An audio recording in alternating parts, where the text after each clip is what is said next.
Muy buenas tardes, tengan todas y todos ustedes.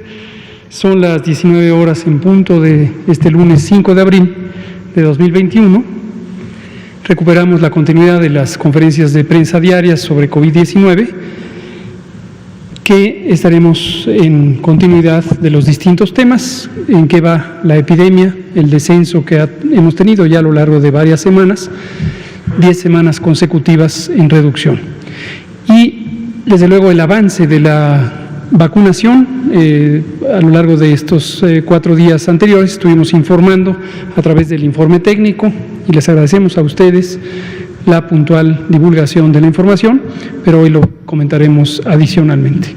Le pido al doctor Alomía, si es tan amable, de presentar el primer segmento, por favor. Con mucho gusto, señor secretario. Muy buenas noches, tengan también todas y todos ustedes. Vamos a iniciar entonces con la actualización del comportamiento epidémico de la COVID-19 en México. El día de ayer obviamente no hubo conferencia vespertina, sin embargo ustedes de seguro pudieron notar en el informe técnico que se publica en las páginas oficiales que estamos abriendo la siguiente semana, que para efectos de la gráfica es la semana número 12, recordemos que la semana actual es la número 14, y bueno, obviamente estas 2 semanas que no graficamos, ya hemos explicado en muchas conferencias el por qué. Es básicamente porque no queremos generar una falsa percepción de disminución, que es lo que sucede normalmente en las últimas 2 semanas, y por eso presentamos 2 semanas atrás, en donde si vemos una disminución, ya esta disminución obviamente es y representa sí el comportamiento. Como podemos ver, desde prácticamente que inició el 2021 y después de esta gran transmisión que tuvimos durante el mes de diciembre y todavía la primera semana de enero, pues bueno, empezamos una tendencia descendente continua que prácticamente, como comentaba ahorita el doctor López-Gatell, tenemos ya 10 semanas continuas de este descenso. Este descenso se ha ido diferenciando, digamos, entre las semanas. Obviamente las primeras semanas del año el descenso fue muy marcado, fue una caída bastante importante, y luego empezamos a ver comportamientos un poco fluctuando inclusive entre mesetas, como la que tuvimos apenas la semana pasada, pero a pesar de que tuvimos mesetas, posterior a las mismas hemos tenido descensos importantes. Vemos que menos 24% para efectos del comparativo entre la semana 11 y 12 es un porcentaje que de seguro nos va a permitir que esta semana cerremos para el día sábado en un descenso, tal como ustedes ya lo han visto en el comportamiento. Y obviamente esto es el resultado de la disminución de los contagios en el nivel comunitario, y si hay disminución de contagios, significa o representa que la población de alguna manera ha contribuido a que estos contagios disminuyan, y ha contribuido pues obviamente de seguro lavándose las manos, de seguro usando de manera adecuada el cubrebocas y de seguro manteniendo su sana distancia. En entidades donde esto se ha dado con mayor intensidad o con mejores prácticas, pues entonces las reducciones han sido importantes, y a lo mejor en otras no necesariamente, como vamos a ver más adelante. 1% o menos del 1% continúan siendo los casos activos, lo cual mantiene ya este indicador casi por 3 semanas, 4 semanas que llegamos a este 1% en función de la carga epidémica reciente. Personas que en los últimos 14 días han iniciado con los signos y síntomas de la enfermedad y no se ha movido, siguen 1% para el corte del día de hoy. Así también las personas que se están recuperando de la enfermedad, ya más de 1.791.000 para el día de hoy, continúan en las proporciones también similares o en las medidas que vamos viendo en función de las personas que se van enfermando. Para el día de hoy, vean cómo también ya tenemos un incremento importante en los esquemas completos de vacunación, más de 1.174.000 personas que ya tienen los 2 dosis de vacuna, o en su momento la dosis única de vacuna para aquella que en su momento solo requiere la misma, y que pues ya entonces con esto podríamos esperar obviamente que la efectividad de estas vacunas le generara la protección esperada a este grupo poblacional, ya más de 1.174.000 decíamos para el día de hoy. Así también, y como lo vemos en las estadísticas, se van también acumulando, sumando las personas que lamentablemente pierden la vida a consecuencia de las complicaciones que la COVID-19 genera, y actualizamos también la estadística para el día de hoy a 204.399 personas que lamentablemente han fallecido por este tipo de complicaciones. Si vemos la siguiente diapositiva, vamos a ver ahora el comportamiento también actualizado de la ocupación hospitalaria. Esta la graficamos por día para también poder identificar cómo se va comportando, obviamente de un día a otro y también en las semanas que van transcurriendo. Como vemos, la tendencia es congruente y similar a la que vemos de la carga de enfermedad, es decir, las personas que están desarrollando una infección respiratoria aguda grave, alguna de ellas no necesariamente por COVID, estamos apenas terminando o empezando a salir de la temporada invernal, también hay otros virus y también hay otras bacterias que pueden producir en su momento infección respiratoria aguda grave, pero todas ellas son consideradas para fines prácticos y sobre todo de la atención médica como casos sospechosos de COVID-19 y por lo tanto se las admite en una cama ya sea general o en una cama con ventilador, obviamente dependiendo del estado clínico de gravedad en el cual se encuentren. Pero entonces cuando vemos el comportamiento de estas personas, vemos, decíamos, esta congruencia que hay con la carga de enfermedad, también con la disminución y la tendencia descendente de las hospitalizaciones, como lo hemos estado viendo, y mantenemos una ocupación nacional del 18%, de las ocupaciones más bajas que hemos tenido prácticamente desde que inició, obviamente, la pandemia posterior a su primer pico. Si vemos la siguiente diapositiva, enfocamos en las entidades federativas y además también en esta diapositiva en las camas generales para los pacientes graves o que requieren de una atención de segundo nivel temprana, oportuna. Aquí tenemos solamente una entidad, que es Puebla, que se encuentra entre el 30 y el 49% de ocupación, de hecho está en el 31%, apenas está por encima de ese nivel bajo que la pone en este rango, y 31 entidades federativas, la gran mayoría tienen menos del 30% de ocupación, lo cual obviamente nos deja en todo el país 25.765 camas generales disponibles para brindar la atención cuando así se requiera. Aunque vemos que en la ocupación nacional, para efectos de las últimas 24 horas, hubo el incremento de un punto porcentual para camas generales, pero se mantiene en un 17% a nivel nacional. Si vemos la siguiente diapositiva, ahora son las camas con ventilador, también la ocupación, son 5 entidades, las ven ustedes en el color marrón oscuro, que están entre un 30 y un 49%, solamente 5 entidades, y también la gran mayoría, 27 de ellas, tienen menos del 30%, y hay entidades inclusive que tienen menos del 10% de ocupación, dejando 8.288 camas con ventilador disponibles a nivel nacional. ¿Cuál es la ocupación media nacional? 22%, también con un incremento de un punto porcentual cuando lo comparamos con el día anterior, es decir, lo que ha ocurrido en las últimas 24 horas. Veamos la siguiente diapositiva. Queremos integrar, a partir de esta semana, vamos también a empezar a revisar aquellas entidades federativas que a lo mejor podrían tener un comportamiento o estarían teniendo un comportamiento diferente a la media nacional. Como ustedes vieron, abrimos con una disminución de menos 24% para efectos de la curva nacional, y esto es gracias a que 30 entidades federativas, también la gran mayoría, tienen este mismo comportamiento descendente en las últimas 2 semanas graficadas. Sin embargo, tenemos 2 entidades federativas que no tienen este comportamiento descendente. La primera de ellas es Baja California Sur, y pueden ustedes ver justo cómo se ha producido en las últimas semanas. Primero tuvo un incremento, digamos, importante, porque después de haber tenido 3 semanas continuas con una tendencia claramente descendente, vuelve nuevamente a tener un incremento que lo pone a la par de semanas previas, y aunque tiene un descenso en la última semana, este descenso todavía no es menor que los descensos que tenía en el último mes, y que además, como sabemos, en la semana va a haber corrección de este descenso, muy probablemente en la semana pueda todavía terminar un poco hacia arriba, lo cual entonces nos habla de una tendencia ascendente para efectos del comportamiento epidémico de Baja California Sur. Felizmente, el comportamiento de las defunciones todavía no presenta esta misma tendencia. Como podemos ver, las defunciones sí continúan todavía a la baja. Si vemos la siguiente diapositiva, todavía de Baja California Sur, vemos el comportamiento hospitalario diario también para esta entidad, y entonces empezamos a notar, lo pueden ustedes ver en este punto, que la carga de enfermedad que veíamos con este incremento en las últimas semanas, pues nuevamente volvemos también a apreciar, aunque muy ligero, todavía digamos nada comparado a lo que hemos tenido en meses y en el año anterior, pero empezamos ya a notar un ligero incremento también de la tendencia de hospitalización. Obviamente es una tendencia que apenas inicia.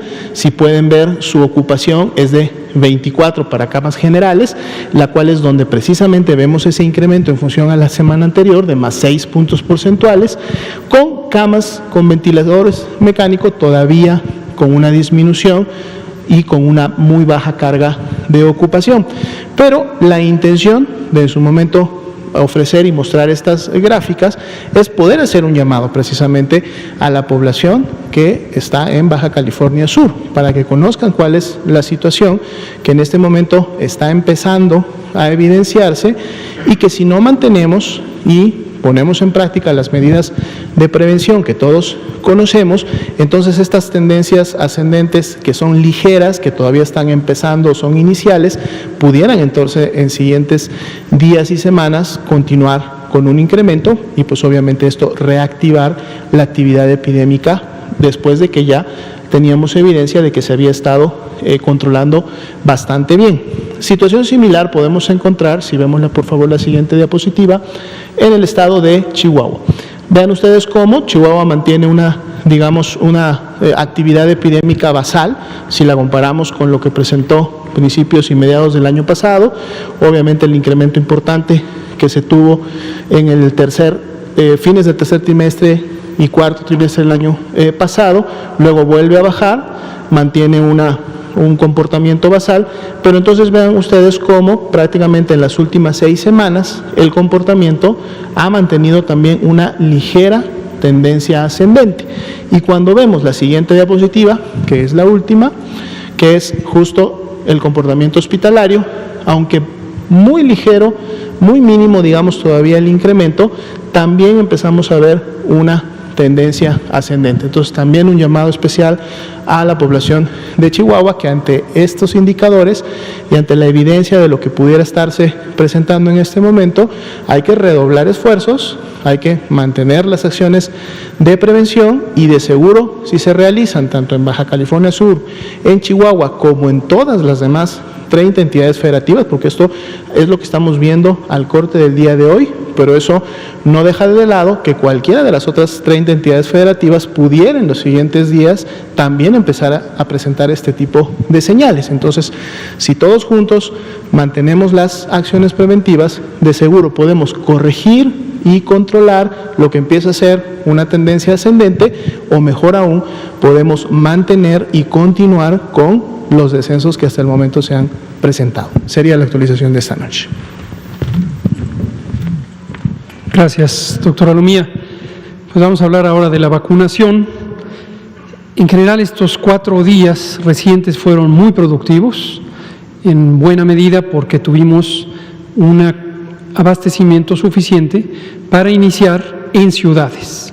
Recordarán que hace un par de semanas habíamos hablado de lo que determina la velocidad de vacunación, y comentamos que cuando trabajamos en ciudades pequeñas o incluso poblados en las zonas rurales, se invierte mucho tiempo en el desplazamiento de las brigadas correcaminos o de la propia gente que debe vacunarse, especialmente cuando estamos hablando de personas adultas mayores, hacia los puestos de vacunación.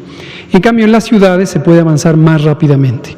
Ahora, para arrancar el trabajo en las ciudades, es sumamente importante tener una dotación suficiente de vacunas, porque si no se tiene una dotación suficiente y se entra a trabajar a una ciudad, puede ocurrir que cause inquietud el hecho de que se cubra a un porcentaje pequeño de la población, en este caso también de adultos mayores, que vive en determinada ciudad. Y esta es la lógica que hemos seguido, es lo que hemos estado explicando de por qué es importante que haya un abastecimiento suficiente para poder entrar a poblaciones más grandes. Pero tal como lo anunciamos, ya arrancamos en ciudades, de hecho, en su mayoría, las ciudades que se empezaron en esta semana fueron ciudades capitales y continuaremos durante esta semana, que empezó ayer domingo 4 de abril, continuaremos vacunando en ciudades capitales, más algunas otras ciudades grandes que no son capitales. Dos ejemplos: Acapulco, Guerrero, Tijuana, Baja California, que son ciudades grandes, zonas metropolitanas también de importancia por la cantidad de personas y también por la movilidad que tienen las personas dentro y fuera de esas ciudades. Aquí reiteramos lo que en algún momento fue motivo de confusión, esta falsa idea de que las vacunas se estaban acumulando en un refrigerador esperando a ser utilizadas. Eso causó inquietud de algunas personas y desde luego causó una distorsión de información con esta falsa idea. Las vacunas en ningún momento están sentadas esperando en un refrigerador.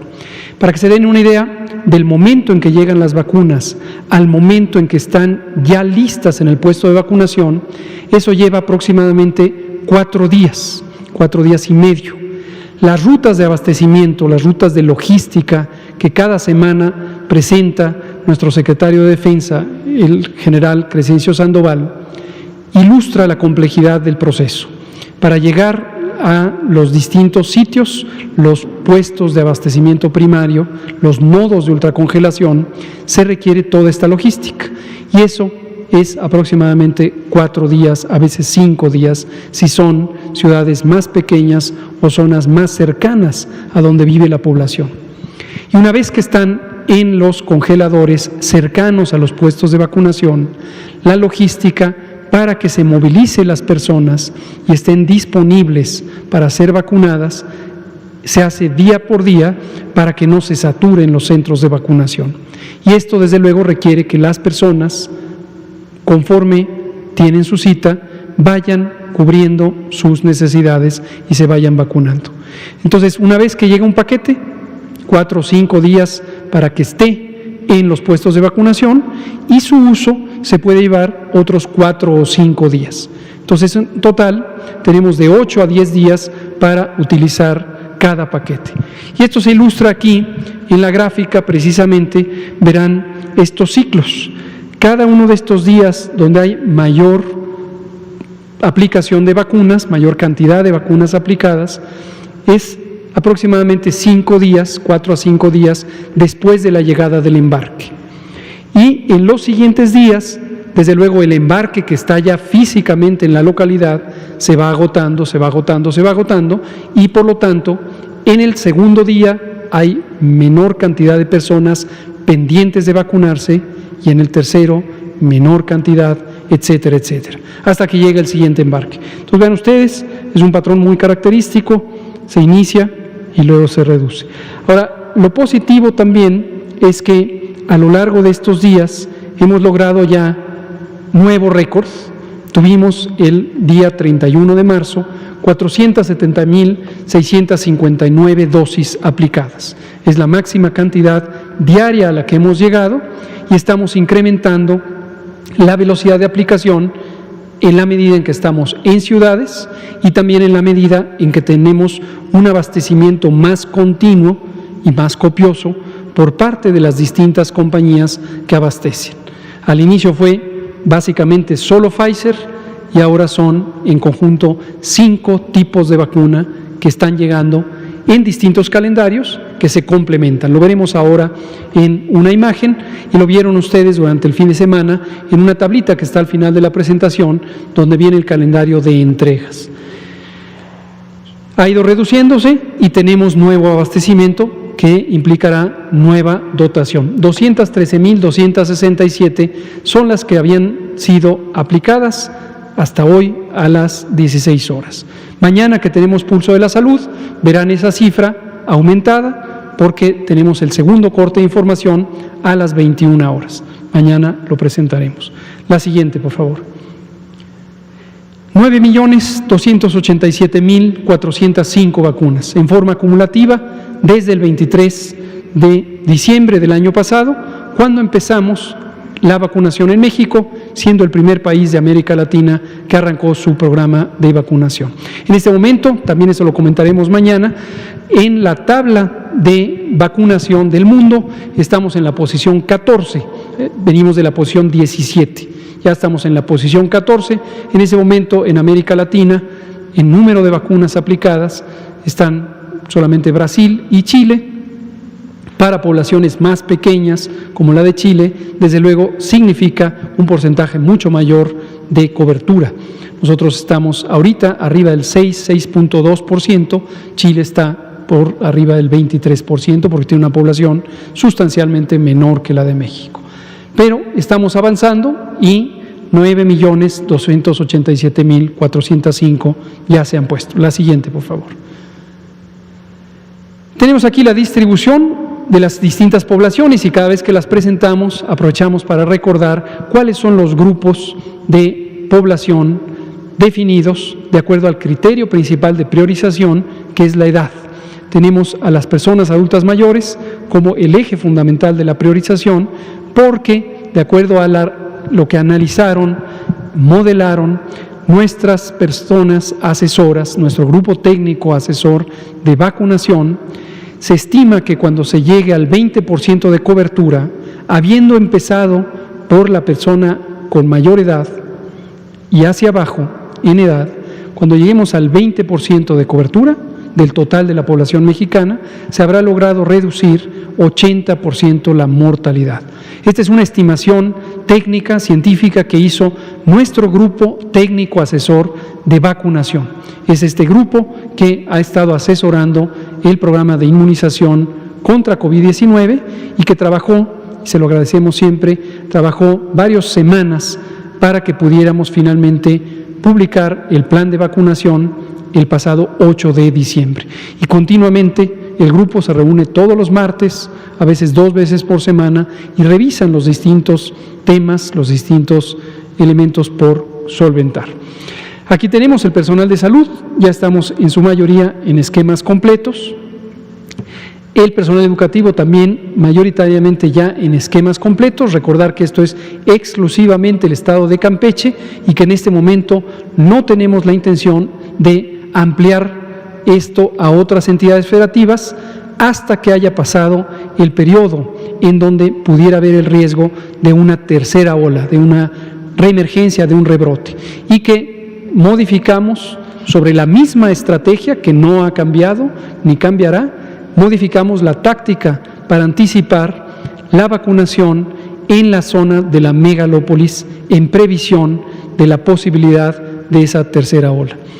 Y a personas adultas mayores, 6.852.585 con primera dosis y ya casi 500.000 con segunda dosis. La siguiente, por favor. Los ESAVIS, los eventos supuestamente asociados a vacunación e inmunización, han cambiado muy poco, es 0.2% su frecuencia y la gran mayoría, 99.7 a 99.4, ha sido lo que ha variado, son leves, son no graves. Por lo tanto, de 0.8 a 0.6 son los que han sido de consideración. Algunos de ellos han requerido hospitalización, en su mayoría por periodos cortos, a veces un día, 2 o 3, pero no han dejado ninguna secuela ni ningún desenlace fatal, lo cual es muy importante y muy alentador. Y ratifica la noción de la seguridad de estas vacunas, que es algo sumamente importante cuando se utiliza cualquier producto farmacéutico, en este caso las vacunas, para prevenir la enfermedad COVID-19. La siguiente, por favor. Hoy recibimos 487.500 dosis de la vacuna Pfizer. Se tenían contempladas para hoy en la mañana. Iba a llegar a las 6:45 de la mañana el avión, por razones climáticas, que estuvieron principalmente en el aeropuerto de Cincinnati, donde se hace la escala. El avión se retrasó y hace apenas poco más de una hora llegó el avión con esta cantidad de dosis, 487.500, desde luego sujeto a confirmación por la aduana, porque cuando se hizo esta imagen y esta información estaba físicamente el producto en la aduana. No hemos tenido hasta el momento en todos los embarques recibidos ninguna variación, pero siempre es importante advertirlo, pudiera haber alguna noticia por parte de la aduana. Hasta el momento, 487.500 dosis. La siguiente. Esto es lo que hemos recibido hasta el momento. Tenemos 15.163.520 dosis que se distribuyen así. Pfizer, 668.650. AstraZeneca, 3.589.300. Esto fue el segundo embarque complementario a lo que recibimos de Estados Unidos y también lo que ya se había recibido del Instituto Serológico de la India. Sinovac, que ha llegado en embarques de 1 millón de dosis, ya tenemos 4. Sputnik V, que llegó primero un cargamento de 400 y luego las 500.000 adicionales, que se están poniendo en este momento en la Ciudad de México, en la delegación Iztapalapa, y ya no son delegaciones, en la demarcación territorial Iztapalapa y la Gustavo Madero. Y arriba de 1 millón de dosis de CanSino, que es el producto que llega a granel a México y se envasa en una planta en el estado de Querétaro. Reiterando, de estos 15.163.000 ya se pusieron los más de 9 millones. ¿Dónde está la diferencia? La diferencia está en este momento para estos 15 millones ya físicamente en las entidades federativas. Todo este producto se ha desplazado a las entidades federativas a lo largo de estos días recientes, 4 días, entonces ya está el producto en los estados y se está poniendo. De modo que a lo largo de la semana vamos a ver que esta cantidad que diferencia lo que llegó respecto a lo que se puso se va a ir cerrando, aunque seguiremos teniendo algunos embarques que vemos en la última diapositiva. Este es un calendario de corto plazo hasta el domingo 11 de abril. Empezamos con hoy. Hoy tenemos estas 487.500 que ya llegaron. El jueves tendremos 400, esto es de Pfizer, 487.500, y el viernes tendremos 327.600. Esta es la de Pfizer, para un total de 1.302.600 dosis. Es el cargamento más grande que hasta el momento tendremos de la vacuna Pfizer. Posteriormente estará alrededor de 750.000 a 800.000 por semana. AstraZeneca no tenemos pendientes de recepción para esta semana. CanSino está pendiente de liberación por COFEPRIS, 432.260. Esto, desde luego, depende de que terminen las pruebas de calidad, de seguridad y las que corresponden a la potencia farmacéutica del producto, indispensables para que COFEPRIS pueda liberarlas. Sputnik V no tenemos en este momento pendientes. Más adelante, durante el mes, llegarán las complementarias 500.000 para cubrir la segunda dosis. Recuerden que Sputnik V es una vacuna donde la primera dosis y la segunda dosis tienen una composición diferente, lo que no ocurre con el resto de vacunas. Y de Sinovac tampoco tenemos pendiente para esta semana. Entonces, 1.302.000 más las 432.600 sería lo que tendríamos nuevo esta semana. Vamos a iniciar entonces la ronda de preguntas y respuestas. Vamos a empezar con Blanca Valadez, a quien le damos la bienvenida y nos vamos uno y uno de cada lado. Adelante, Blanca, por favor. Muy buenas tardes, doctores. Preguntarles, hacerles 3 preguntas. Una tiene que ver, perdón, me voy a quitar con lo sucedido el viernes pasado con la enfermera en Zacatenco, que aparentemente aplicó una vacuna. El IMSS dijo que era un error humano, el presidente nos comentó que parecía un montaje. Hoy Zoe Robledo dijo que iba a hacer una investigación y bueno, la gente se pregunta cuántas personas atendió específicamente esa enfermera, si se va a dar seguimiento a los casos que ella atendió para ver si hubo una inmunización real. Y estos casos, aunque son aislados y no reflejan la situación que está en el operativo, también se han reportado en Sonora y en el Estado de México. Entonces, preguntarles qué está sucediendo ahí con las personas que están seleccionando. ¿Realmente fue un error humano? ¿Realmente se está garantizando las vacunas? Porque esto ha servido como, pues, la gente tiene duda, ¿no? Esa sería una pregunta y si me permiten les haría otras dos. Con mucho gusto, Blanca.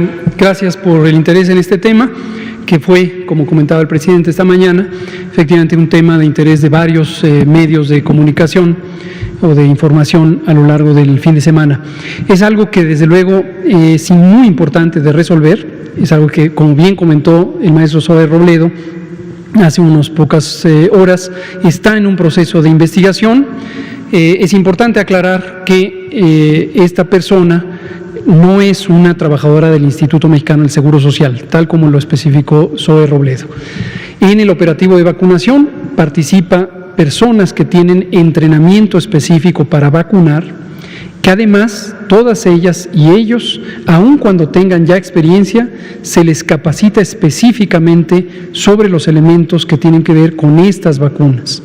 Hay partes de la técnica que son generales para cualquier tipo de vacuna o incluso para cualquier tipo de inyección intramuscular, que es la vía por la que se aplican estas vacunas, y hay elementos que son específicos, como el cuidado de la temperatura, como la preparación de la jeringa, etcétera. Entonces, a lo largo del programa se ha ido capacitando a todas aquellas personas que están en la posición de vacunar. Esto empezó desde el arranque del programa, precisamente para la vacuna de Pfizer, fue la primera vacuna utilizada en México y posiblemente en el mundo que requiriera condiciones de ultracongelación inmediatamente cercanas a su aplicación. En su momento la parte logística fue uno de los grandes retos y por eso también decidimos que, independientemente de la experiencia que tuvieran las personas, iban a ser capacitadas. Otro elemento que también es muy importante que conozca la población, porque también ha sido sujeto de confusión o de desinformación, es la idea de quién es la persona que vacuna. Por ejemplo, en algún momento en algunos medios, incluido el suyo, Blanca, he de decirlo, habían alimentado una idea falsa de que las personas servidoras de la nación iban a vacunar. Esto es falso. Si Milenio lo dijo, pues tendrá que retractarse, espero, en algún momento. Otros medios también lo dijeron. Esto es falso. Las personas servidoras de la nación son compañeras y compañeros extraordinariamente importantes en un operativo de vacunación tan complejo, tan complicado como es este, que en México y seguramente en cualquier parte del mundo es el más grande y el más complicado que alguna vez se haya emprendido. Entonces, eventos como este, desde luego nos preocupan a todas y todos, a la sociedad, al gobierno, a cualquier persona, porque necesitamos que no ocurran. Entonces, como bien dijo Zoe Robledo, director del IMSS, ya se emprende un proceso de investigación. Sería en este momento temprano especular sobre los hallazgos, porque los hallazgos precisamente están siendo cuidados, tanto por el propio Instituto Mexicano del Seguro Social. ¿Por qué razón el seguro si esta persona no era del Seguro Social? Porque la operación del centro de vacunación en la unidad Zacatenco lo estaba conduciendo el IMSS. Y el Instituto Politécnico Nacional, específicamente la Escuela de Ciencias Biológicas en la unidad Zacatenco, también está colaborando en identificar qué pasó. Lo que podemos también dejar muy en claro, y esto es importante que lo escuchen todas las personas que están participando en el operativo, es que sabemos ya muy bien quién es esta persona y tenemos perfectamente documentadas e identificadas a las personas que participan en el operativo. Sin prejuicio respecto a lo que pudo haber pasado, es importante saber que todas las personas están bajo supervisión y todas las personas son rastreables. Entonces nadie puede cometer un acto que sea contrario a los principios tanto técnicos como éticos de lo que se pretende con el operativo de vacunación y que esto quede suelto o que quede sin información. Esto lo vamos a estar trabajando. ¿Esto puede derivar o no en una sanción Sí, por tanto supuesto. penal, administrativa, dependiendo? ¿Cuándo tendríamos respuesta de esta situación? Pues lo más pronto posible. Vamos a ver qué tan aparatosa es la explicación o qué tantas ramificaciones tiene. Y efectivamente, como señaló el presidente, no descartamos ninguna hipótesis, desde un posible error humano hasta un montaje en el que tanto la persona aludida como personas externas a la operación pudieran estar involucradas a lo mejor en presionar, en sobornar o en inducir una conducta inadecuada.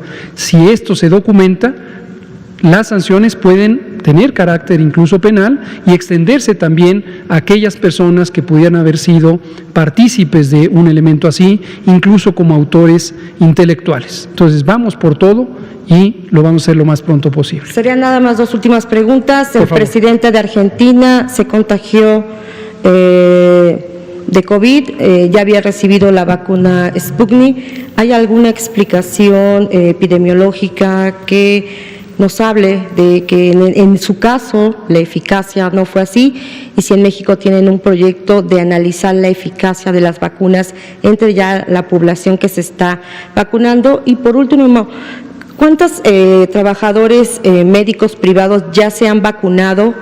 Y tengo entendido que ya llegaron a un acuerdo con ellos para vacunarlos, o corríjame sí o no, para vacunar a los que estaban haciendo protestas. Muchas gracias, doctor. Con mucho gusto. Respecto al presidente Alberto Fernández, presidente de Argentina, pues en primera lo que nos interesa es que esté en buenas condiciones. Le tenemos mucho aprecio al presidente Fernández y deseamos que se recupere pronto. Sabemos, por la información que él mismo ha divulgado, que se encuentra con enfermedad leve, realmente con muy pocos síntomas, un poco de dolor de cabeza. El día 1 tuvo un poco de febrícula, es decir, aumento de la temperatura, pero por debajo de los 38 grados, y hasta el momento sugiere que está teniendo enfermedad leve. Ojalá siga así y ojalá se recupere pronto. Respecto a lo que se puede interpretar a partir de un caso, en epidemiología característicamente no se hacen inferencias a partir de un caso. Por notorio que es un jefe de Estado y una persona tan prominente como Alberto Fernández, pues desde luego eso no lleva a hacer inferencias epidemiológicas. Lo que se requiere es la experiencia poblacional de cómo se comporta el riesgo de infección en personas que han sido vacunadas en comparación con personas que no reciben la vacuna, que es justamente como se hacen los estudios de fase 3 que hemos comentado en otras ocasiones. Ahora, lo que sí se conoce es que, de acuerdo con el ensayo clínico de fase 3 de la vacuna Sputnik, que fue publicado en la revista Lancet el 2 de febrero, próximo pasado, de 2021, la eficacia protectora de esta vacuna es de 92%, redondeando es 91.6%, para cualquier forma de enfermedad, es decir, desde la grave hasta la más leve, y de 100% contra enfermedad grave.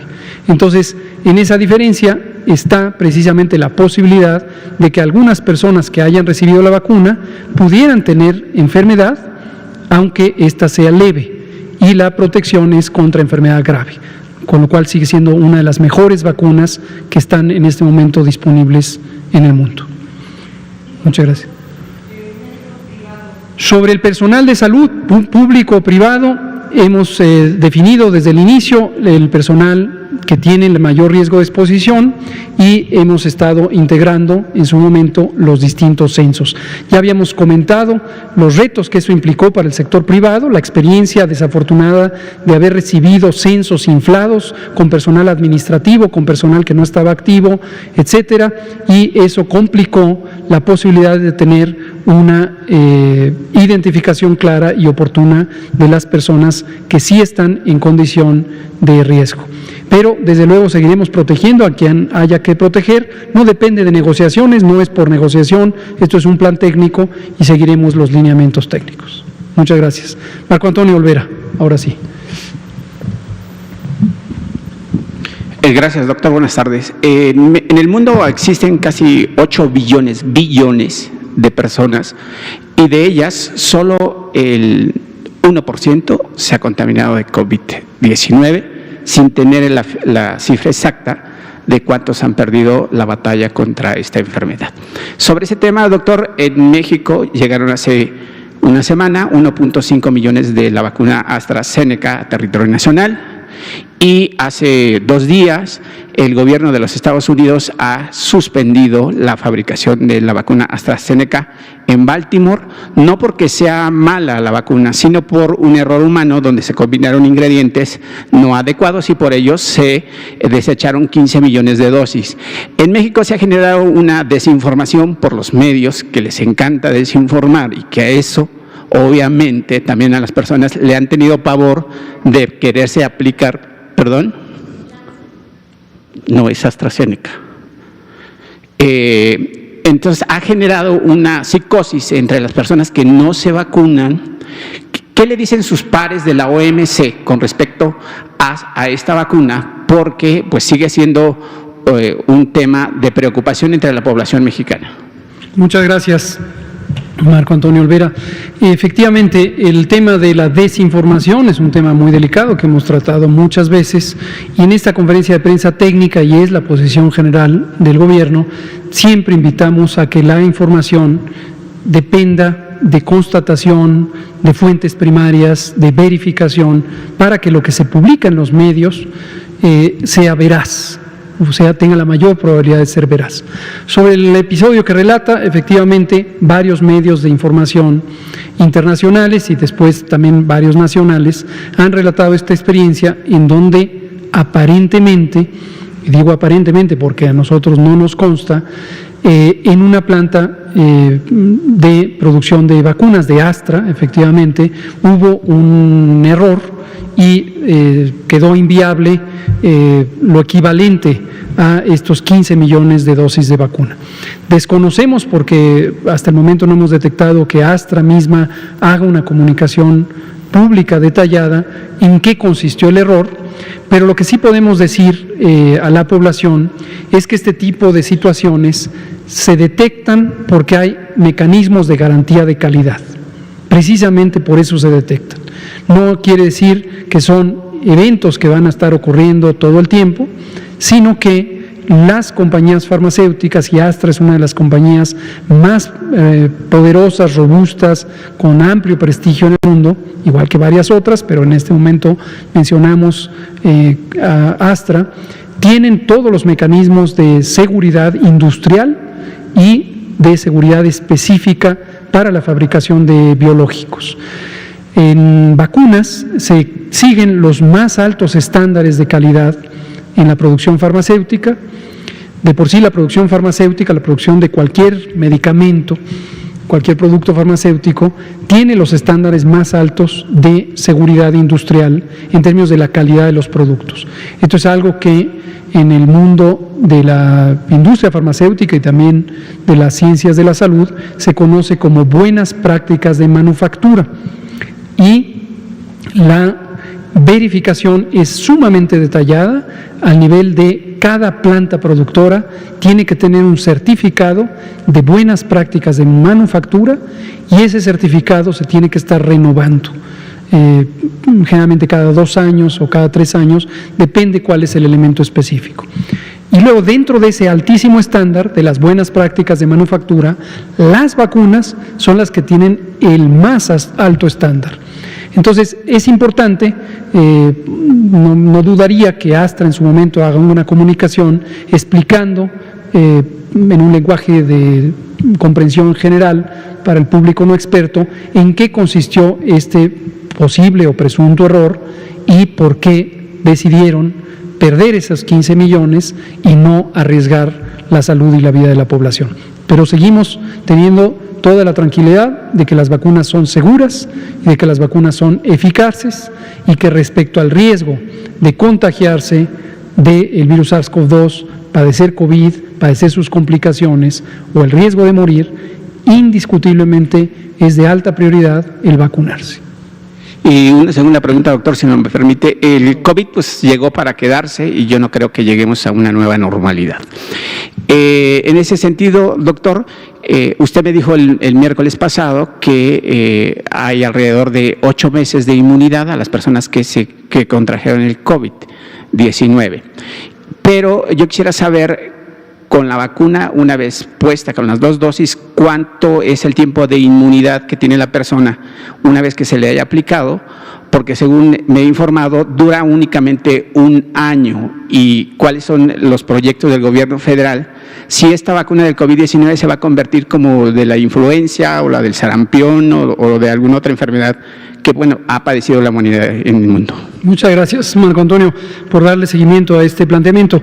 La respuesta es la misma. Aún no se sabe, en el mundo entero no se sabe cuál es la duración máxima de la inmunidad, de la capacidad protectora del sistema de defensas de los humanos, del sistema inmune, ante la historia de haber tenido COVID, como lo hemos padecido algunos, o ante la historia de haber sido vacunada, como lo han sido muchas personas.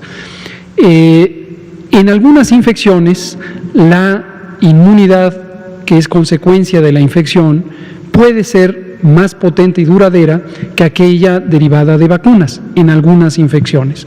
Pero en el caso de COVID no se conoce todavía y se requiere tiempo de seguimiento.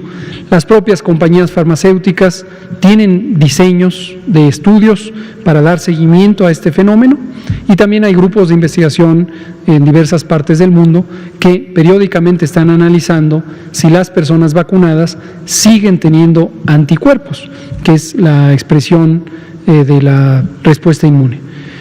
Sobre el posible escenario de que se vuelva una endemia es la condición permanente de una enfermedad en una población, es un escenario plausible, es un escenario que pudiera ocurrir, pero no se sabe todavía. Quizá vamos a tener que esperar el tiempo, el primero, el segundo, el tercer año de la epidemia para conocer realmente cómo se va a comportar en la población en una condición en la que deseablemente otros países logren coberturas universales de vacunación como pretendemos lograrlo en México. Muchas gracias. Karina Aguilar, por favor. Gracias, doctor. Buenas noches, Karina Aguilar del diario 24 Horas. Regresando al tema de la vacuna no aplicada y que después ya le aplicaron bien al adulto mayor en el Instituto Politécnico Nacional, preguntarle, ¿esta investigación está siendo interna o ya presentaron alguna denuncia a la Secretaría de la Función Pública, ante la Fiscalía, alguna instancia administrativa?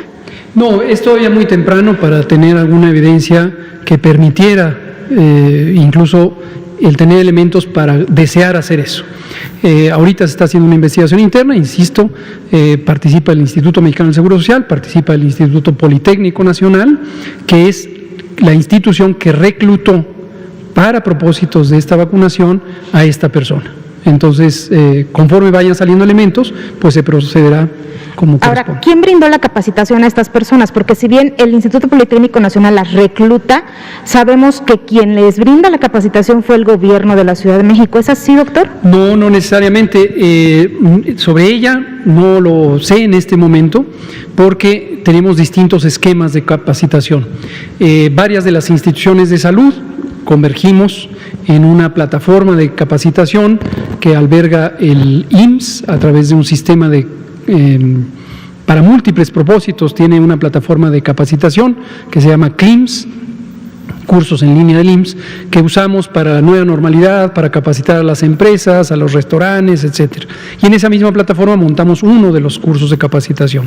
También varias de las universidades e instituciones de educación superior que participan en el operativo establecieron sus propios cursos y además hubo un trabajo de colaboración estupendo, coordinado por la Subsecretaría de Educación Superior, a cargo del doctor Luciano Concheiro, para facilitar que entre las distintas instituciones de educación superior se ayudaran unas a otras. Por ejemplo, las instituciones privadas, al principio algunas, como el TEC de Monterrey, habían planteado que ellos mismos podían brindar capacitación, pero por alguna razón no tuvieron listo su curso y les ayudó la UAM, y entonces pudieron hacer el curso para las personas que ellos ofrecieron, etcétera. Entonces ha sido un esquema complementario de múltiples piezas de capacitación. ¿Cuál es el protocolo que se tiene que seguir para la aplicación de esta vacuna? Porque en muchos casos, y bueno, a mí me tocó verlo ahora que se están vacunando, a ir a algunos centros, pues la vacuna se aplica, si bien se tarda uno 20 minutos, media hora formado, la vacuna se aplica en 30 segundos, pero tiene uno que, o sea, los adultos o las personas, o todos cuando ya nos vayamos a vacunar, tenemos que llegar y ver, nos tienen que enseñar el frasquito, de dónde sacan la vacuna, que se llene la jeringa, y después la jeringa ya vacía, ¿o cuál es el protocolo que deben de seguir todos, doctor? El protocolo técnico es el que está descrito en los manuales o lineamientos correspondientes, que los publicamos desde hace muchas semanas. ¿En dónde están? Porque justo ya los revisé coronavirus.gov.mx. y no están los, perdón, sí, perfecto, gracias. Ahorita lo ilustramos con mucho gusto. Para checarlo, porque no veo el protocolo así de qué es lo que hay que seguir paso por paso y qué es lo que podemos exigir los ciudadanos. Ahorita lo ponemos. Mientras le comento, mientras nos apoyan para ponerlo, que el proceso mismo de la aplicación es muy rápido, es sumamente rápido, menos de 4 segundos posiblemente, porque lo que requiere es la higiene del área, preferentemente es en el brazo no dominante, quien es diestro se le pone del lado izquierdo, quien es zurdo se le pone del lado derecho, preferentemente, pero no pasa nada si se pone en el otro brazo correspondiente. Incluso en personas que pudieran tener alguna lesión en la zona de preferencia, que es la zona del hombro, lo que conocemos como el músculo deltoides, puede aplicarse en algún otro músculo, en el glúteo, en el muslo, etcétera. Y la aplicación lo que requiere es básicamente hacer la higiene, la antisepsia de la región y después aplicarla. Se inyecta, es una agujita muy delgada, casi no duele y se empuja el émbolo de la jeringa y se pone. Entonces es un procedimiento estándar de casi cualquier inyección que se... Pero ¿nos tienen que enseñar la vacuna, el frasquito o no es necesario? No necesariamente, si alguien lo pide. A raíz de lo que sucedió, quizá a raíz de lo que sucedió, ¿podría implementarse este protocolo de que nos enseñen el frasquito, ver la jeringa? Podría ser y haría mucho más lento el procedimiento, seguramente lo complicaría. De 9 millones de vacunas administradas ocurrió un evento, entonces quizá hay que considerar eso. Déjame le muestro dónde están los lineamientos. Ahí, vacuna COVID, ahí picamos, información, creo que es general, y si no, está aquí, está hasta abajo, aquí están, más abajo, más.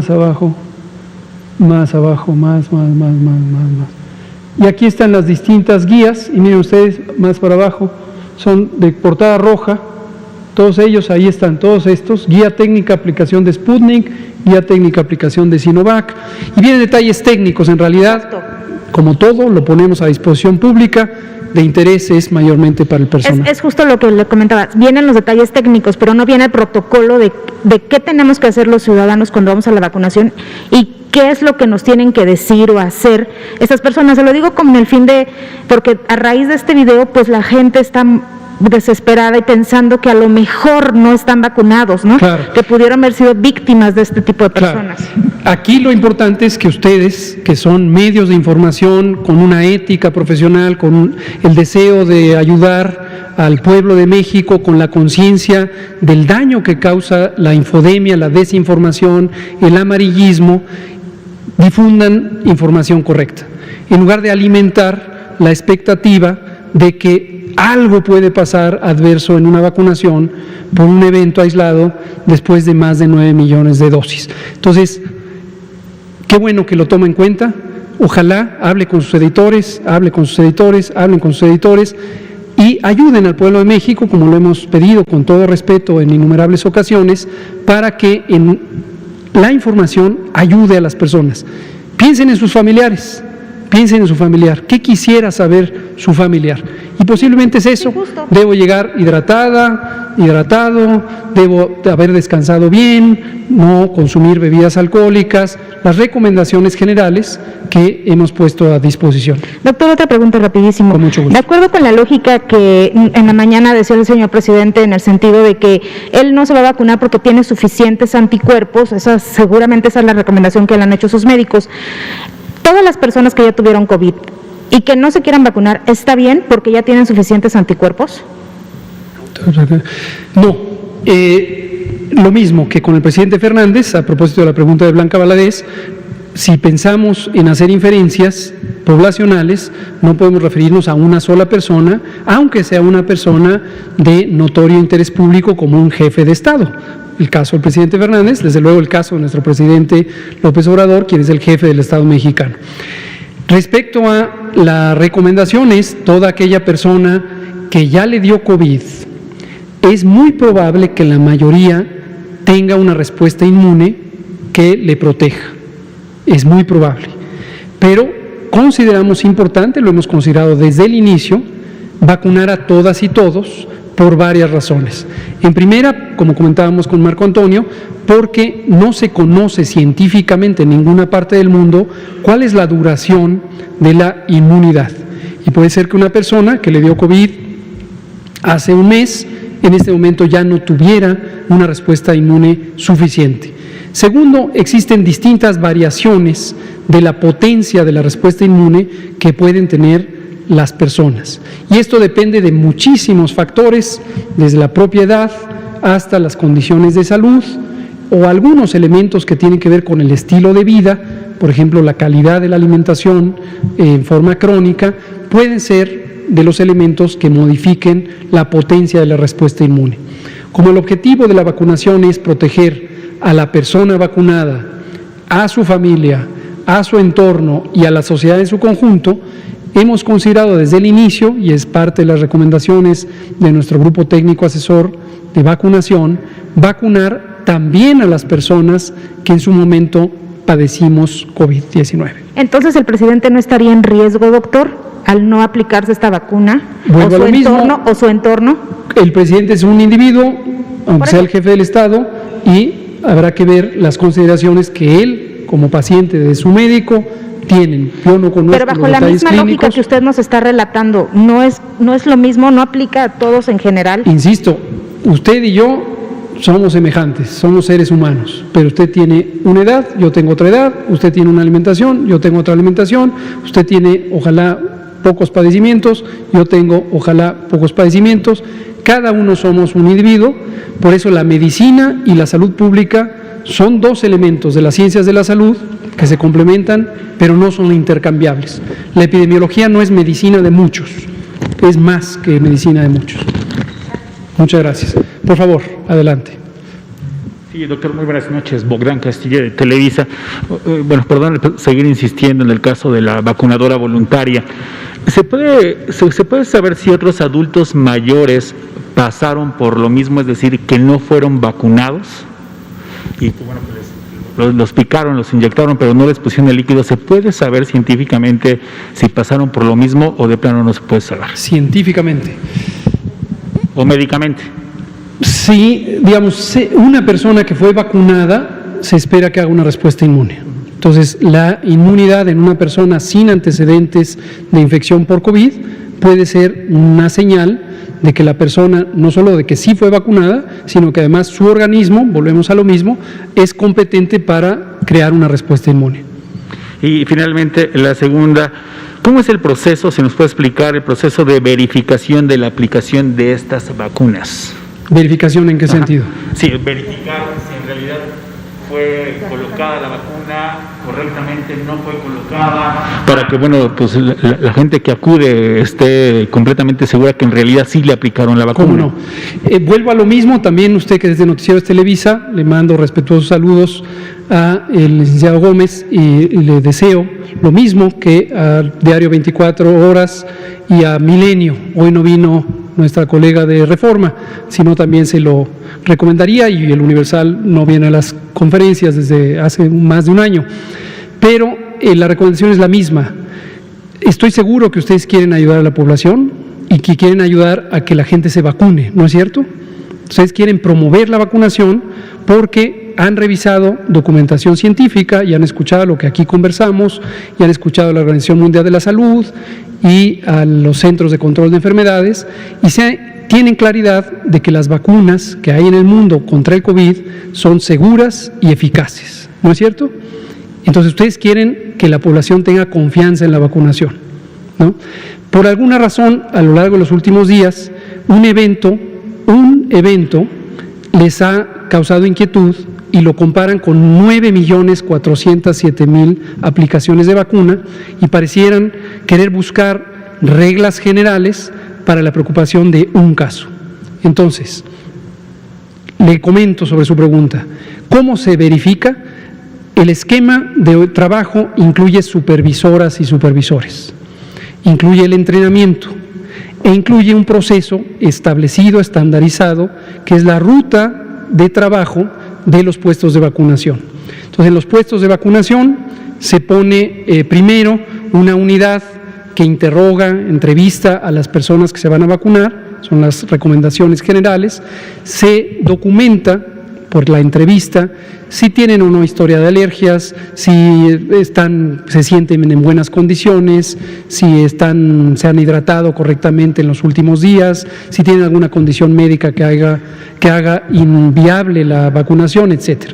Luego pasan a la vacunación y luego están en observación 30 minutos, que es el tiempo recomendado para ver que no hagan ninguna reacción adversa.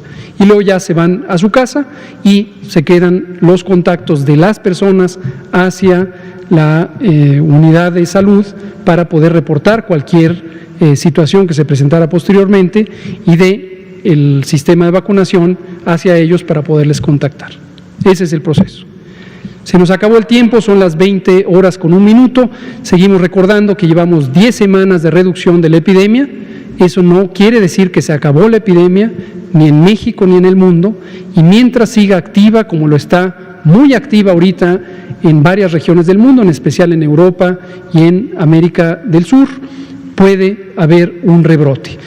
Y la vacunación sigue avanzando, tenemos ya más de 6% de la población cubierta, tenemos prácticamente la mitad de las personas adultas mayores y seguiremos trabajando para vacunarlas a todas. Enseguida que terminemos, pasaremos también en la fase 2 a personas de 50 y más, luego 40 y más, porque la vacunación contra COVID en México es gratuita, es universal y no está ligada a ninguna actividad política ni partido político alguno. Es un programa de gobierno gratuito para las personas porque lo hemos pagado con anterioridad quienes pagamos impuestos o hacemos contribuciones al erario público. Muchas gracias.